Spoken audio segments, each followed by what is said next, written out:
Ryan McGinnis, and we're in my studio in Chinatown, and I had coffee for breakfast and maybe a donut.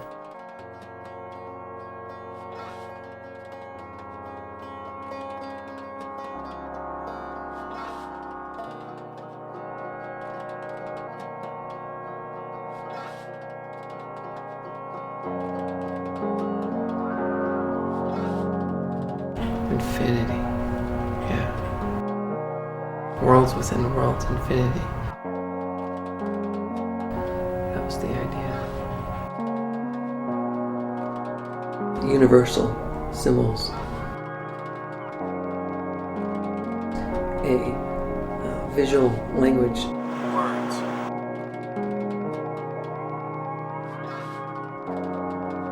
Those words strung together make sentences.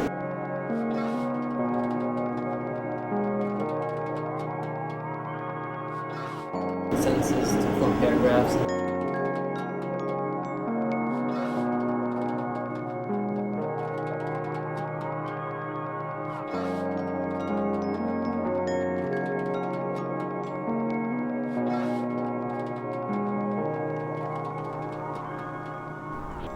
And what I'm trying to do is use that in an art context.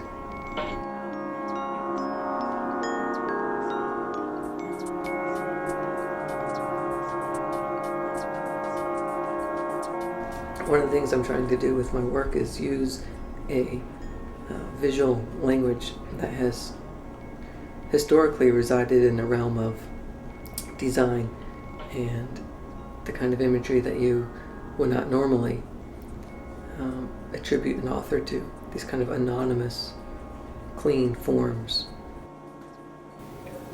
The simplest example is like the bathroom.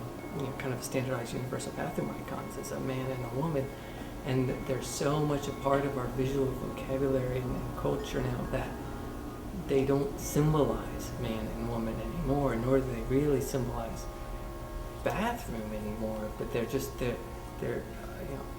objects and forms in and of themselves. The symbols are emptied, at the very least, of their original meaning and context, of course, because pulling things out or even like redrawing and creating new things in that same kind of anonymous, kind of authoritative form, which is something I've always just been drawn towards and actually chose to study and then practice.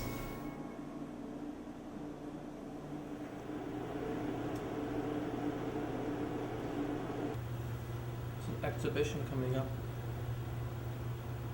in Paris, and the paintings ship out next week. So that's why we're working in 2 shifts.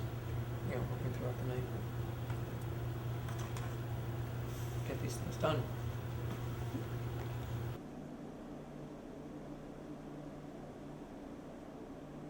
Process is extremely important to me, not only in when the paintings start to develop and grow, but also beforehand. There's a real sketch refinement process that goes into those. So there's really kind of two kind of bigger picture processes. So let's start out as just kind of general ideas for the composition, maybe like 2 parts growing and meeting, or kind of a pile, or more like a pyramid, or just a circle. So once we kind of put down the final color, like you can see this one in the front, got a little more refined once the color was laid down. That's the evolution. That's kind of, you can almost reverse engineer it. So that's an example of one, and a little more direction from the beginning, a little more straightforward.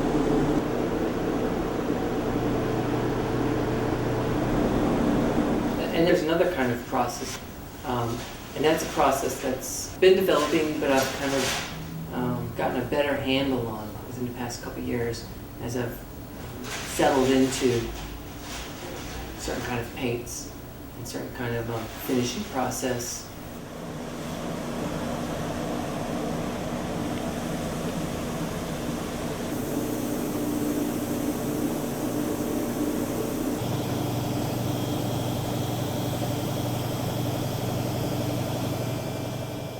The polyurethane coating I use is a kind of a UV protective coating as well.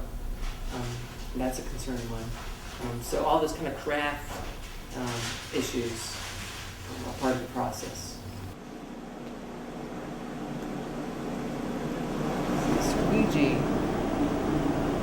is my brush, and the pull is the stroke.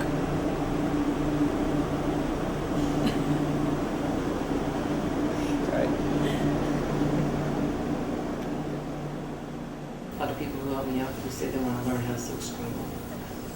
This is not how you silk screen at all. I don't use hinges. I'm not concerned with registration. Sometimes I'll mix colors actually on the screen. This is not how you do it.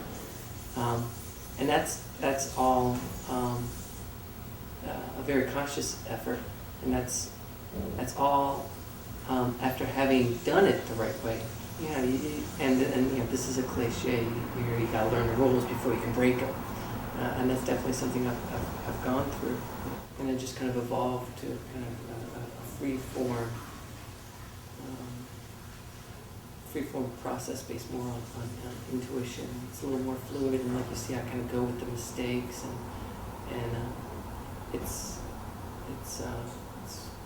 more like a traditional painting process with like the abstract expressionists, where they'll make a mark and then respond to that mark, and it builds and builds, as opposed to it all being kind of planned out. So there is a constant dialogue between me and these surfaces going on.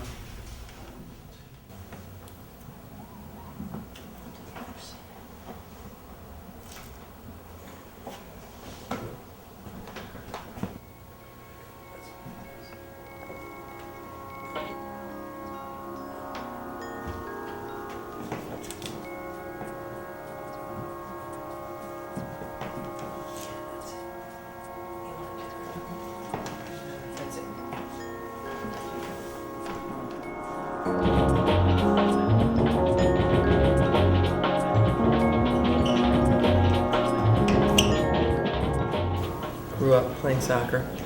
It's always been a big part of my life. Still play 2 days a week, 8:30 in the morning. Just needed a soccer ball, so I made one. So I also make shirts, bags, skateboards, books. And what I like to do is make a whole bunch of different kinds of things. First and foremost, because I simply like making those things. And secondly, because I like making things that exist on a range of price points.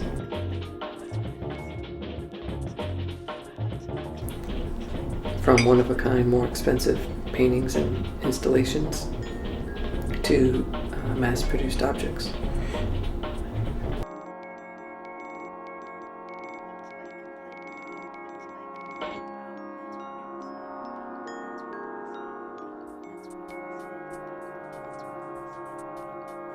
I think making art has a lot to do with having faith. And a lot of these paintings, we're talking about mistakes before, just kind of going with the mistake and having faith that, a better solution will emerge, or you just kind of keep at it and keep working on the painting until it's done, and you just know when it's done. But to have that kind of foresight and belief that the real work could kind of come to fruition can be scary, but I think ultimately it's worth it.